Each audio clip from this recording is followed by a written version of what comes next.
morning. We continue with our book, The Western Women's Reader, stories over the past 300 years. Mary, M-A-R-I, Sandoz, S-A-N-D-O-Z, from 1896 to 1966. When she had finished writing Old Jules, Mary Sandoz explained to Walter Freese, editor of Hastings House, that she had written the biography of her Swiss-born father, Jules Ami Sandoz. But she had done much more than that. Her account of his life is also a history of Niobrara County in western Nebraska between 1884 and 1905. Early settlers in the Sand Hills lived in dugouts in a land of starved-to-death farming. Sandoz grew up with stories of men with both hands froze, fingers rotting off, driven crazy by blizzards. She wrote of women like George Klein's wife, who took gopher poison and killed her 3 children with an old knife. The shock of reading Old Jules does not diminish with time.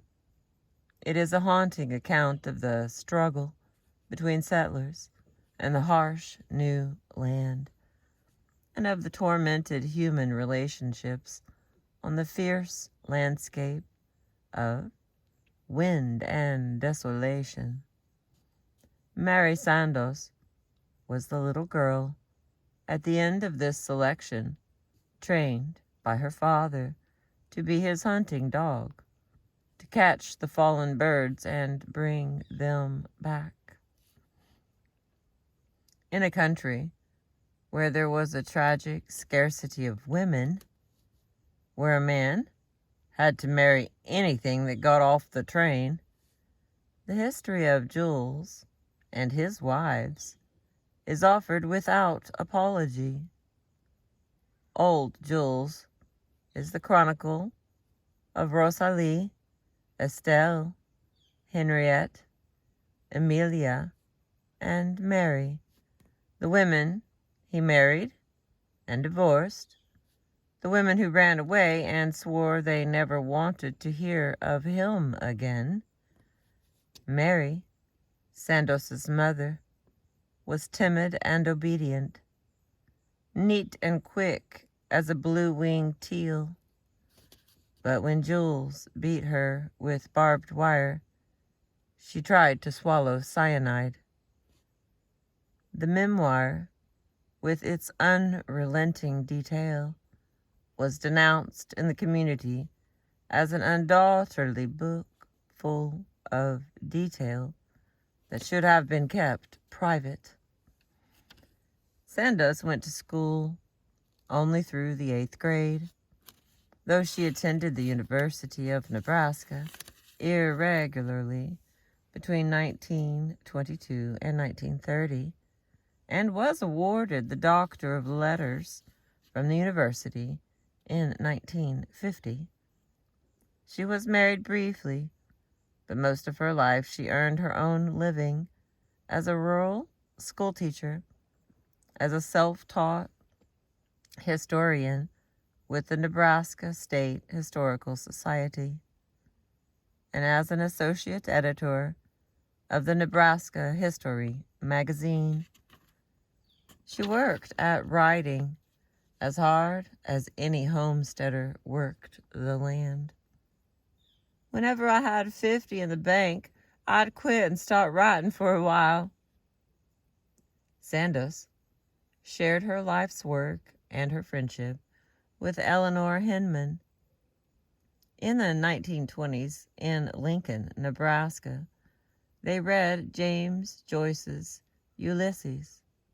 and had few women friends to offer support during discouraging times. And Jules himself told his daughter that he thought writers and artists the maggots of society. But before he died, Jules asked that his daughter write about him and of his struggles to plant orchards on the wild Nebraska land.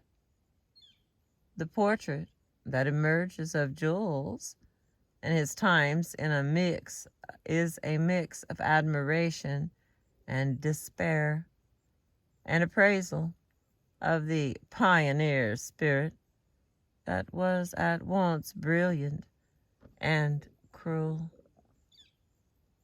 Sandoz was a prolific writer of fiction and nonfiction.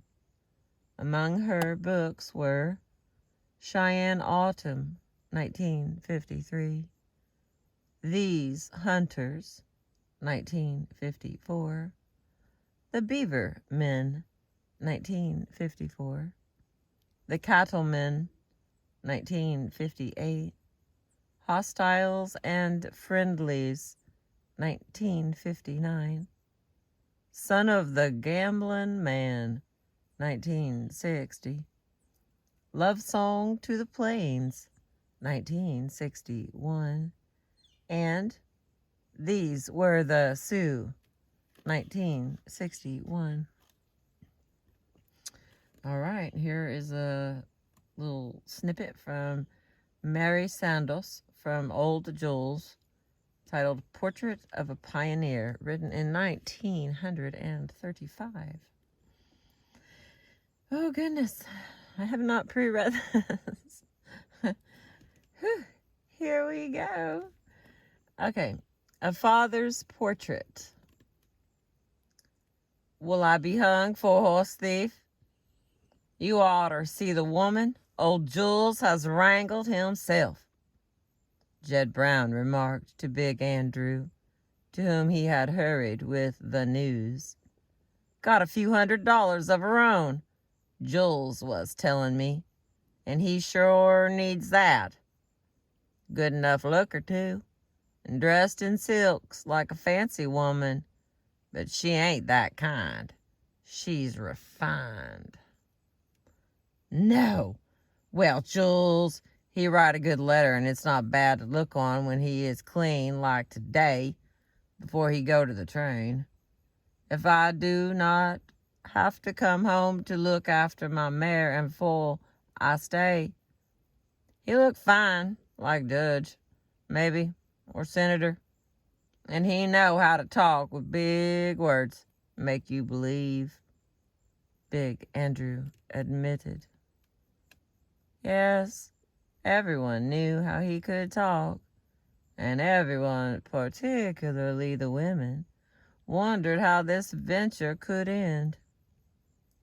Jules did not take Henriette to his dugout immediately. After considering a photograph of this woman with lace at her wrists, he decided it should not be so at first. The dugout was full of muddy traps gathered in from the river, a few green hides, and all the accumulated filth since Paul went to the Platte. Later, Henriette would clean it. For the present, he made arrangements to use the Rutter shack near the river and all above ground. It was dark when Jules and his bride arrived, and because he had forgotten to buy kerosene, he ate crackers and cheese and drank part of a bottle of wine by the light of the cook stove. He scarcely noticed that Henriette did not eat, or that she was as a stick of wood, her hands fastened on the lace handkerchief in her lap. When it was time for bed, she roused herself, and slowly, with uncertain movements, she spread new linens from her trunk over the blankets she suspected were dirty, if she could see them clearly. Once she stopped and looked about as one just waking. It could not be true. This molting crow could not be the eagle she had seen in the letters from Elvina's brother. Train weary, her body aching from the jolting lumber wagon, she crept into bed. Towards morning it began to rain. The roof leaked, a little at first, then more. Soon everywhere.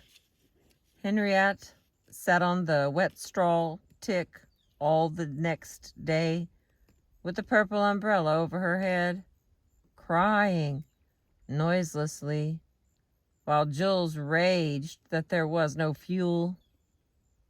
Plainly, the white hands of his wife would be incapable of wielding a successful axe against the toughest of wet wood.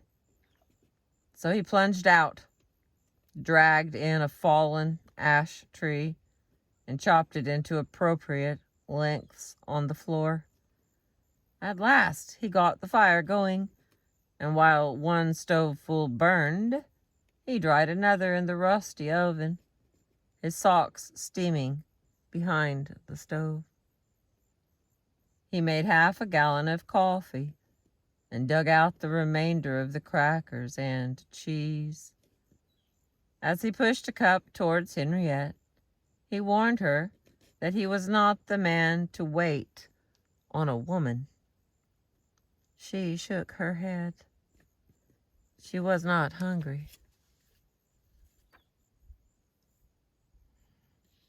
Fed and warmed, Jules filled his pipe and listened to the rain as the dusk gathered. He watched the fire-tinted drops run along the rafters and bound off the umbrella. Suddenly, Henriette laughed out loud. "It is like Chopin, the raindrop," and she hummed a bit of it. Jules liked that. Their piano teacher at home had played it sometimes when he stayed to chocolate after lessons. They all practiced a little, but only Emily and Nana had the ear. "Hi, baby." That was one of the baby eagles. Not that much of a baby. He's about 4 years old, but... All right, we got a little off track there. Hang on. They practiced a little, but only Emily and Nana had the ear. Reminiscently, he hummed tunes of the homeland, sang a song Rosalie taught him in the spring. Oh. "Ak blieb bij mir ungenig fort. Dein Herz ist Jamin." It's clearly not in English. That was my best, whatever that language is. Okay, here we go. A lonely sadness creeping into his voice, but a new leak hit his cap, streaming down his neck, and cut the song short. Sacre. And they try to tell me this is a dry country. He exploded in English, laughing as at a huge joke. He hung his wet cap on the stove hook to dry and crawled into bed beside Henriette, rubbing his stubby cheek against her arm. And then we have little dots that say we are jumping around. Here we go. Okay. The woman was intelligent, quick to recognize the potency of silence. With his wife's money, Jules wanted to build, like the peasants he saw in France, a granary, a horse stable, a chicken coop, and a pig pen. in a succession of lean-tos against the living quarters. Henriette waited until he was away on a hunt. Then she hired 2 men to build a story-and-a-half house and laid out a yard without buildings. Emily abetted her. The next part. Gradually, the neighbors came back. They talked land and crops and shot target at Indian Hill, high over the Freeze house, just as though he did not live there. Sometimes they stayed into the night, and then Henriette brought out a loaf of bread, a platter of cold game, and a pot of coffee, or a jug of new wine, still sweet. Silent, she was always there, in the dark corner, near the stove. And the next. November and December were a chain of clear blue days, with a thin powdering of frost on the glass along the river in the mornings. Cattlemen from Dakota said this was more like the old days, when stock rustled all winter and came through strong and in good meat. The roads were open and the towns doing a booming business. Then, after a week of spring weather in January, snow began to fall quietly at daylight. By 3 in the afternoon, the wind was blowing 40 miles an hour, sifting fine snow into the tightest soddy, settling a white film over the floors and beds, hissing on the hot stove lids, and sucking the fire from the rusty pipes. By 10 o'clock, the thermometer was down to 33 below zero. Cattle, even horses, their eyes snow-caked, drifted before the wind to pile up and freeze in gullies and in fence corners. No one familiar with the West ventured out without a rope tied about his waist and securely anchored to the door. The settlers hunched over their stoves, their faces dark. There were few words. Jules, always put in a good humor by vagaries of earth and sky, stuck his head out of the door and jerked it back. 40 below by morning, he predicted. I guess I hole up like a bear. Henriette, a woolen shawl about her shoulders, her feet on a box off the cold floor, made no answer. The house ivy she had kept with her ever since she left Switzerland was black, frozen behind the stove. She tried to read, to sew, but always she was back at the hole, scratched in the frost of the window. Suddenly she ran out and tore armloads of sticks from the buried wood pile, dumped them on the kitchen floor, and chopped and sawed until she had a big pile of stove lengths in the corner. Then she shoveled the snow from the chicken coop door, found all but 3 of her hens dead. These she brought in to warm and feed behind the stove. She separated the cow from her calf so there would be cream for the coffee in the morning. Finally, she went to look at Jules' coyote traps in a side hill cow trail. Last week, there was a big eagle there, fighting the old country bear trap. Today, there was an 8-foot drift over the path. And always, she shaded her eyes toward the bluff where the men had disappeared that morning. At last, tired and cold, she forced herself to sit quietly at the open oven door and wait. Towards evening, Jules limped slowly into the yard, his bad foot sore from 3 miles of crusted snow. Henriette set out his supper and met him at the door. "The woman?" she cried. "Huh? Oh, yeah, she's all right, but my foot hurt. Pull the stuff off." Henriette dug at the crusting of snow and ice and cut the wire, holding the gunny sack wrapped Dickerson put about the tender foot. "The woman was bad. I have to pack her in snow. Couldn't leave until she stopped bleeding." "What was then wrong?" "Baby backwards," Jules said, scraping out his cob pipe. "Oh, but that is serious, is it not? Even for a doctor? What did you do?" He tested the draw on his pipe. "Turn him." "The poor woman." "Heh.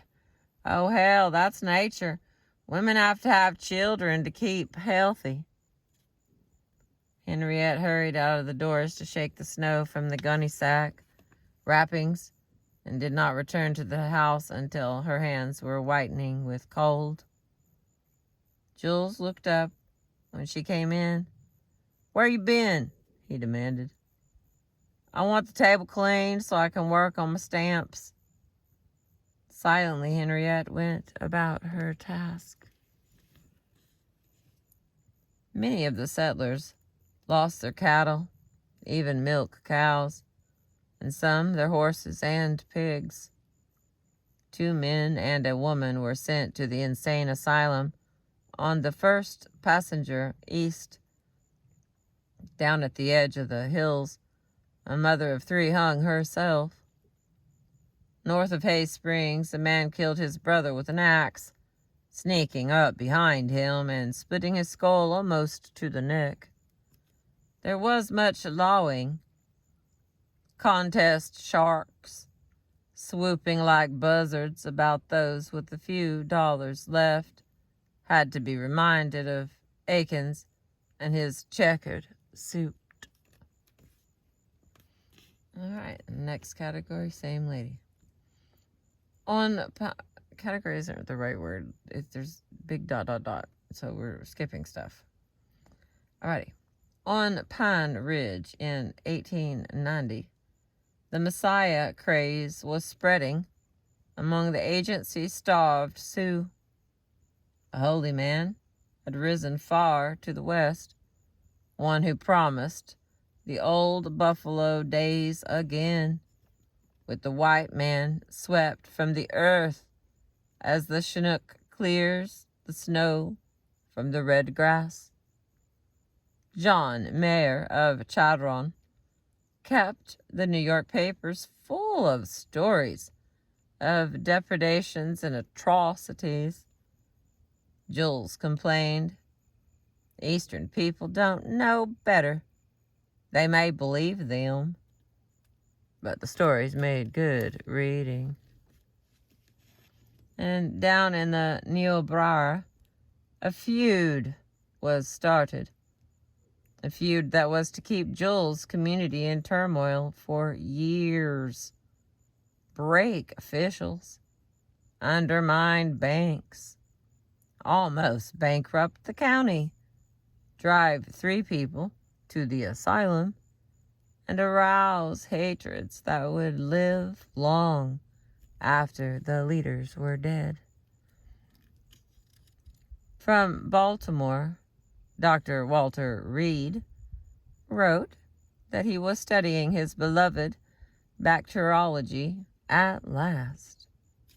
Jules read the letter while the fire licked the lead kettle. He did not recall the doctor's prediction.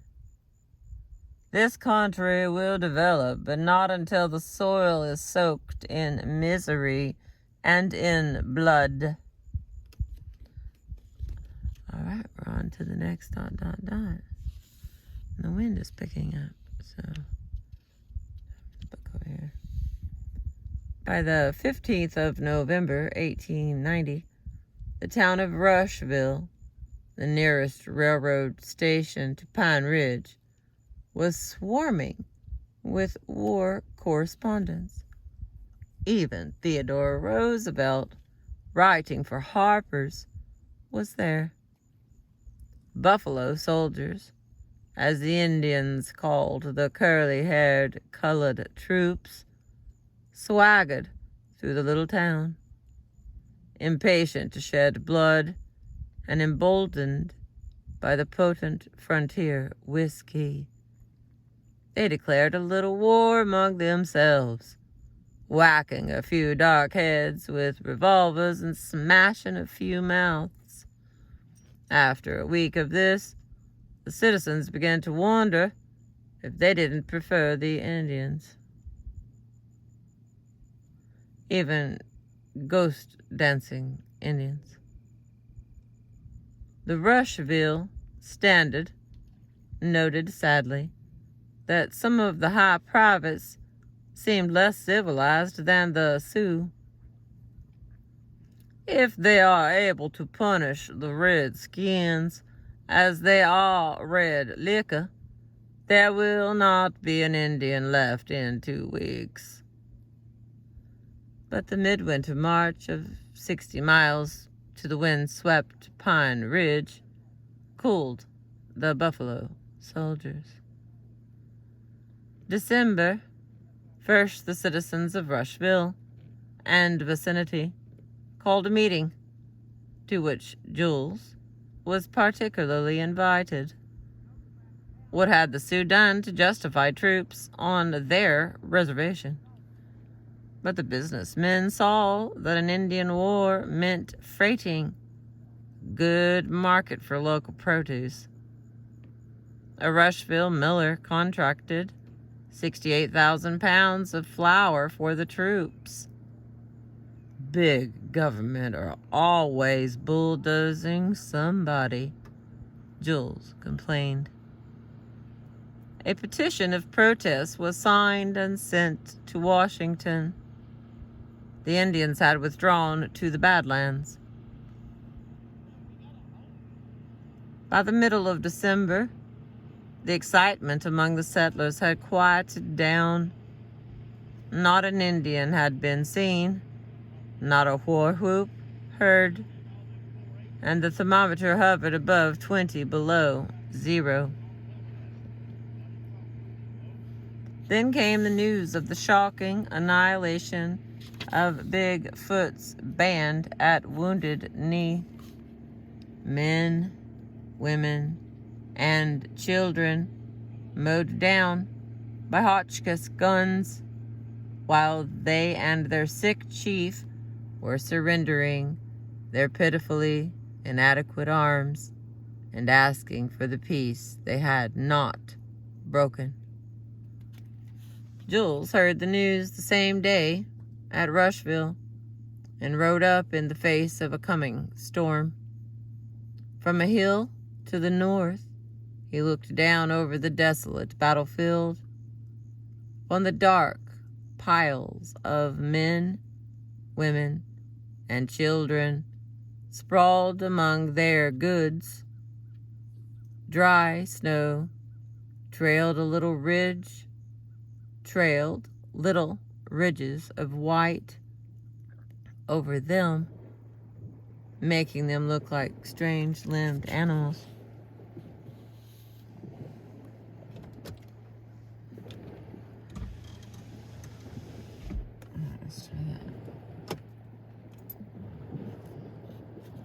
Let's try this again.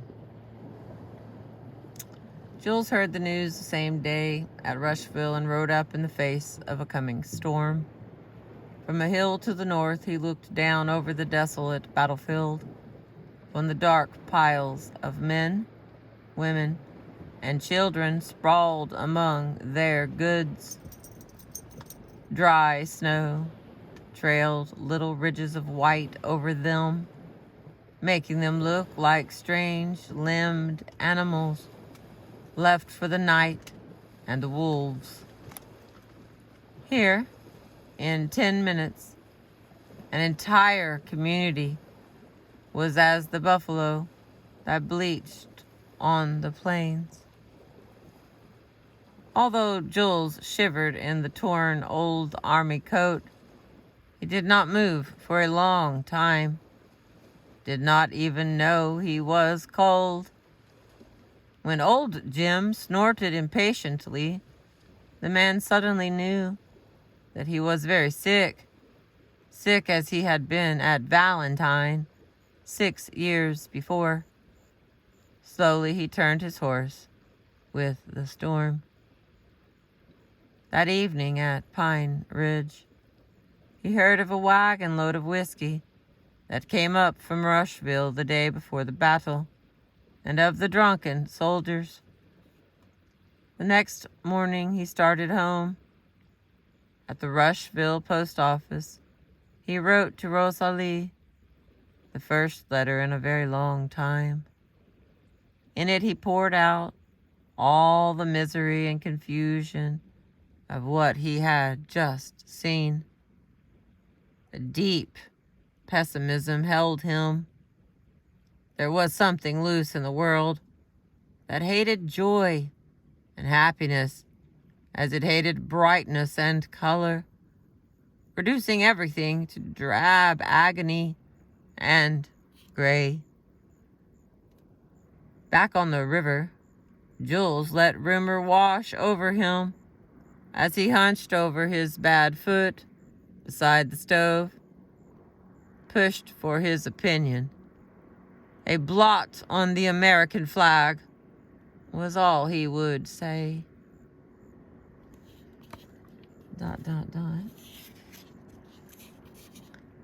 Various reports of the encounter reached the river, and somehow all of them conveyed the impression that the judge had been bested.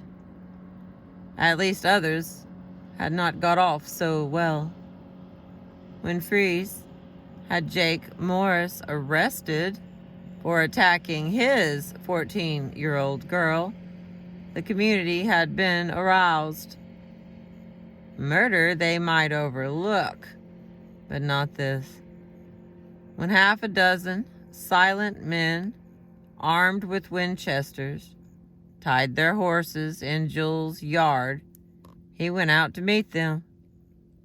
They talked a long time, sitting on their heels, drawing figures in the dust with sticks, not lifting their eyes. For once, Jules counseled caution. He was pleased that they came to him, but they had better wait a week. Jake Morris was a steady man and a good farmer with a little money in the bank. There was the Capic case a couple of years ago. Only quick work by the sheriff saved Capic from a lynching. But before the case came to trial, it turned out to be plain blackmail. An attempt to get money from a settler who had a few dollars. The men nodded to each other. It was so. When I see need for a mob, I'll lead you, Jules told them. The settlers scattered to their homes. Before long, Freese offered to settle out of court. Everyone knew by now that Morris was innocent. On the advice of the men who would have hung him not long before, he gave Freese enough for shoes for the family, and the case was dropped. ...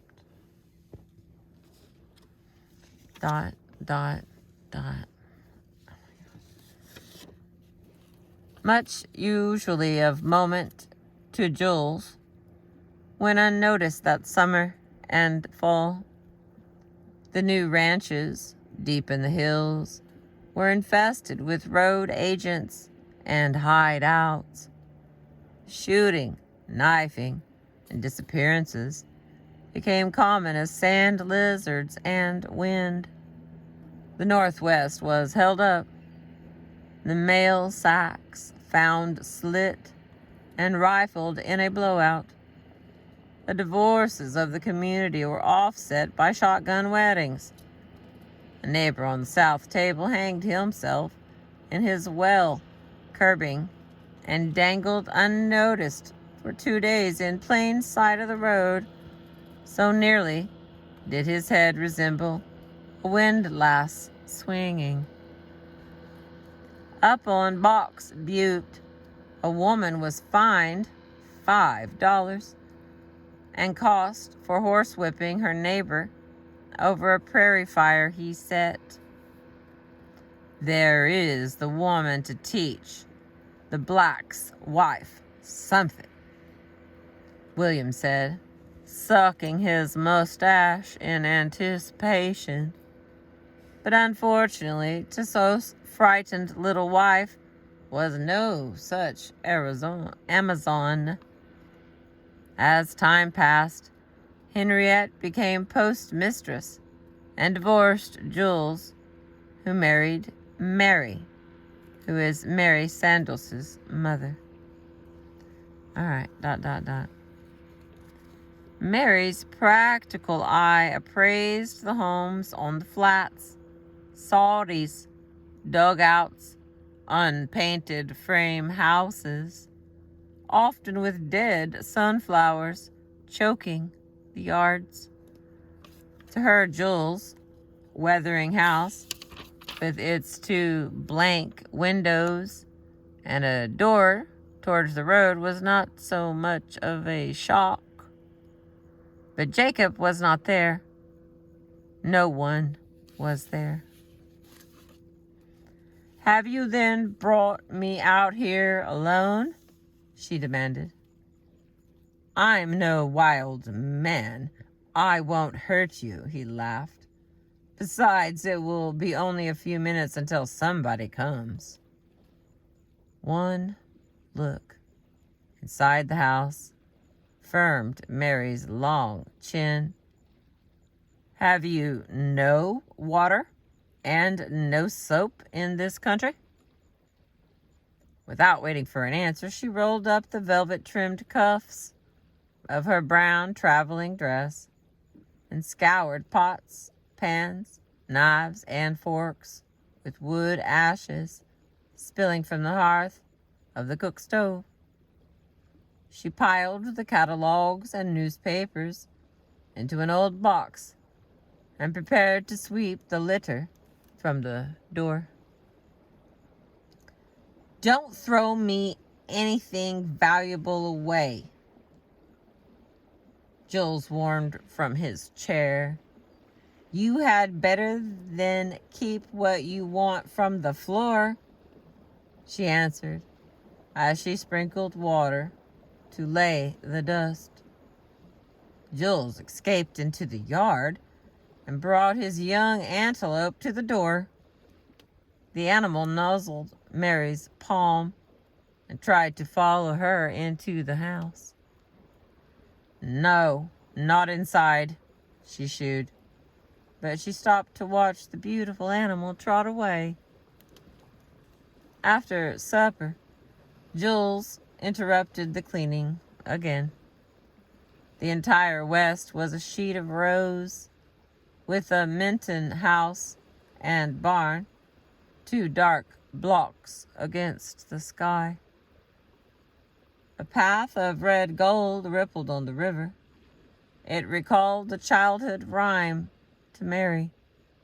Something about fire, oh, the Rhine is burning, with a final quenching by 100,000 croaking frogs. "That is a fine sight," Jules pointed out, hoping to please. But the pain for Switzerland and all it once meant to her closed the woman's throat. 3 horsebackers clattered over the plank bridge, but Jules met them in the yard with their mail. When he came back into the neat, orderly kitchen, the two talked of Mary's predicament. There was no telling what delayed her brother. A woman, maybe? Jules asked. Mary did not know. She had given him the money to come to America 6 or 7 years before, and he had not yet repaid her. He was, frankly, without the initiative she thought any self-respecting person should show.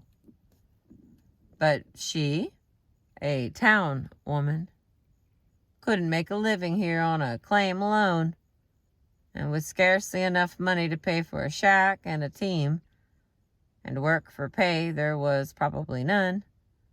Of course, she could have her position in St. Louis again. Both Doctor and Frau Geiger told me I was a fool, she moaned into a sensible handkerchief. Marry me and you always have a good home, Jules suggested, a bit timidly. Mary looked at him, her blue eyes perplexed, uncertain whether this was a Frenchman's idea of romance or a joke. But I know nothing of you. You may then be a divorced man or a drunkard. Do I look like a whiskey soak? No, there was nothing of the drunkard about those sharp eyes, the smooth, fine-textured skin.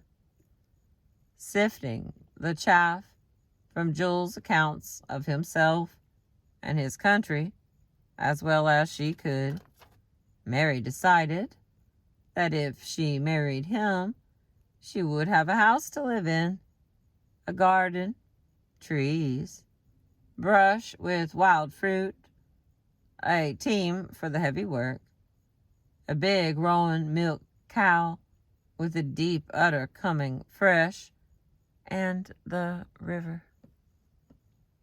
Soon it was known that Jules' new wife was neat and quick as a blue-winged teal, and gay when she could be. The neighbor women invited her to their homes, asked her to join their Kaffeeklatsch, Kaffeeklatsze,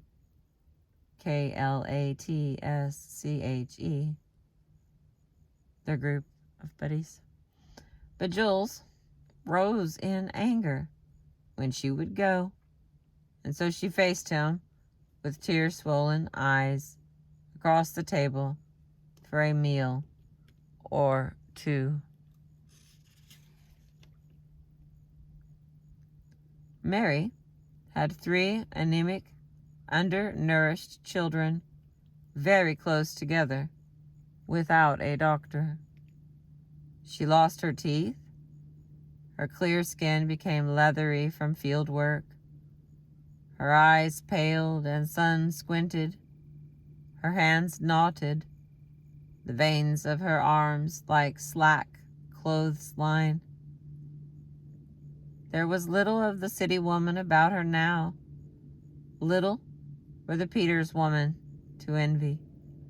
She still combed her hair the first thing in the morning, wetting it back, and it still blew out in unruly curls. She still used clean linen tablecloths for Sunday and company, and had a fringed spread on her bed every day. In order that their names might not die from the running water, Jules named the first 2 children for their parents. The third, and ever the favored, he called James, Jim. To Mary's curious inquiry, he gave some reply, forgotten immediately. Then, with his gun across his knees, he sat long on Indian Hill, Freezy Hill, as he called it now, and watched a flock of powdery blue mountain jays circle about the patch of sweet corn below. He wondered about the man who had found him afoot in the Big Horn country, and if he would be pleased that this fine new son would also be Jim. Mary had little milk, even for her beloved firstborn son, and so the little Jewel was taken from his father's bed and became his grandmother's charge and favorite. But there was no such escape for the mother from her first girl child. When the little Marie was 3 months old and ill with summer complaint, her cries awakened Jules. Towering, dark, and bearded in the lamplight, he whipped the child until she lay blue and trembling as a terrorized small animal. When Mary dared, she snatched the baby from him and carried her into the night, and did not return until the bright day. But the night's work was never to be undone. Always the little Marie hid away within herself. She never cried out in the terror of her dreams, or walked the house in her sleep, as did the little Jewel.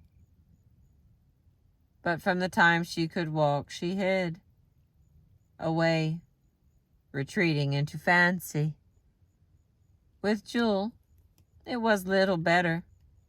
Even behind the protecting skirts of Mary and the grandmother, he could not escape the father's hand entirely. The little James was more fortunate from birth. He was spared the sex animosity that is the inevitable heritage of the firstborn son and daughter. There was more rain, more mother's milk, and his pretty girl face won him praise that the other two saw and envied darkly. ...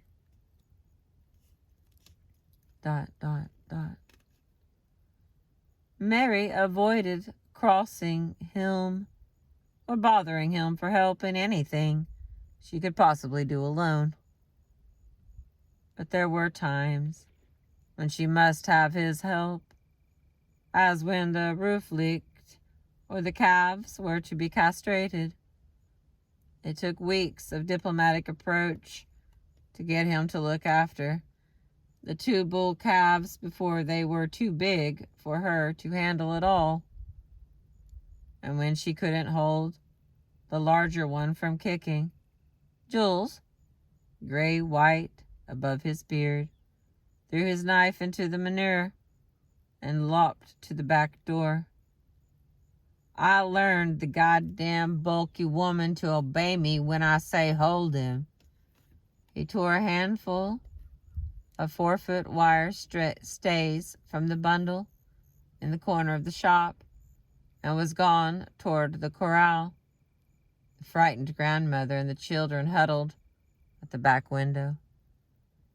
They heard the banging of the gate, Jules' bellow of curses. Then Mary ran through the door, past the children and straight to the poison drawer. It stuck, came free, the bottles flying over the floor, her face furrowed in despair, blood dripping from her face and her hand where she had been struck with the wire whip. The woman snatched up a bottle, struggled with the cork, pulling at it with her teeth. Grandmother was upon her, begging, pleading, clutching at the red bottle with the crossbones. Jules burst in. Who's the goddamn woman? I'll learn her to obey me if I gotta kill her. You, the grandmother cried, shaking her fist against him. For you there is a place in hell. With the same movement of her arm, she swung out, knocking the open bottle from the woman's mouth. It rolled over the floor, strewing the white crystals of strychnine in a wide fan. Then she led Mary out of the house, into the brush along the river. Jules limped away, saddled up old Daisy himself, and with his rifle in the scabbard headed for Pine Creek. And hidden far under the bed, the three children cowered like frightened little rabbits, too afraid to cry. ... We are on page 149, and we're almost done with this little section. There's two more. Okay. Jules' orchard was becoming quite an important feature in the settlement of the country, denying the cattlemen contention that nothing would grow. By crossing selected wild plums with choice, tame varieties, but not quite hardy, he developed a new plum that stood the winter, was free of insects, pests, of a delicate flavor, and tender-skinned. In addition, he experimented with cherries and apples and grew all kinds of small fruit between the trees to hold the sand and the snow. Every spring, he gave away wagon loads of shrubbery, sucker plums, asparagus, horseradish, and pie plant roots to anyone who would promise to care for them.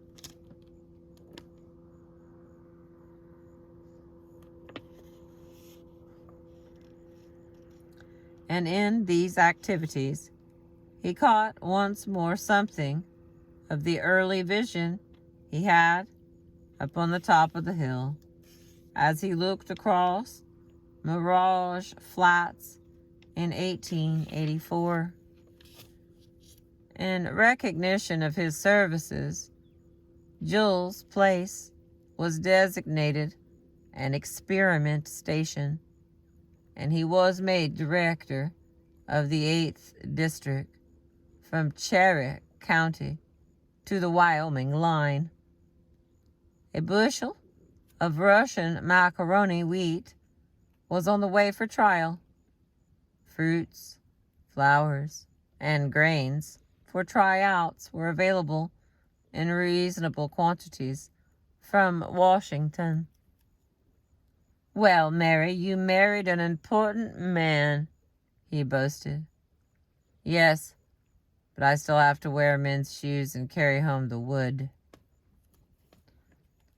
And the final one here, ...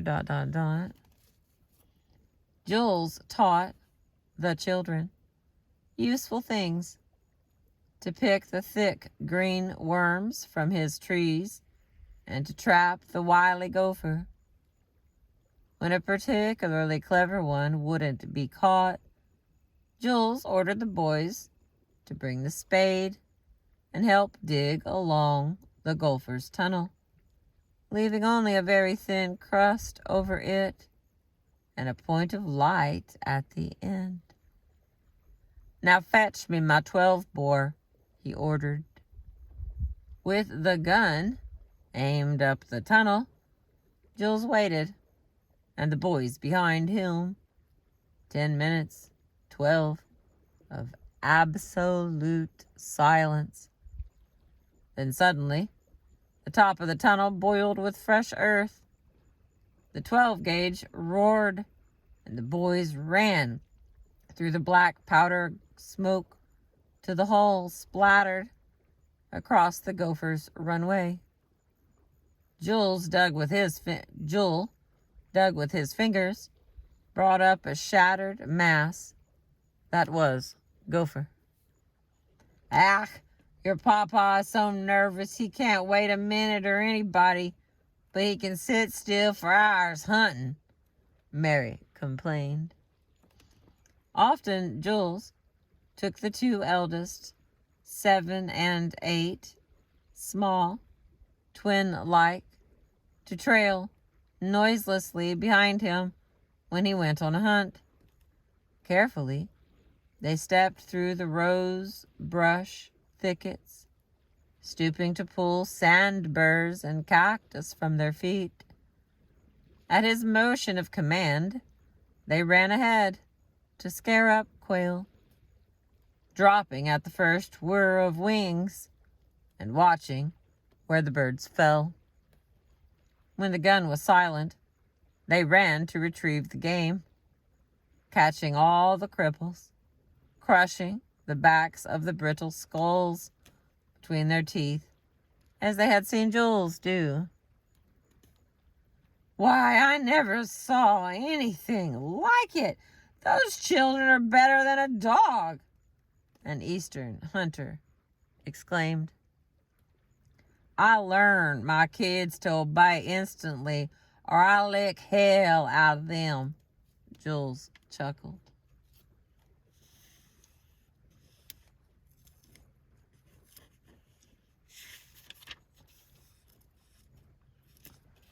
And that is the end of that lady. These sections are a little bit longer, which I actually am excited about. But yeah. There's some of the additional reading if you're so inclined. Another little picture of this book. They have a lot of different varieties of this. Variety's wrong word. Volumes, right word. Piece of paper. When I'm reading this out loud, it feels like I went somewhere else. You know, like, wow, I just came back from history or the past or something. So, thank you for being with me and taking a trip to the past. I appreciate you.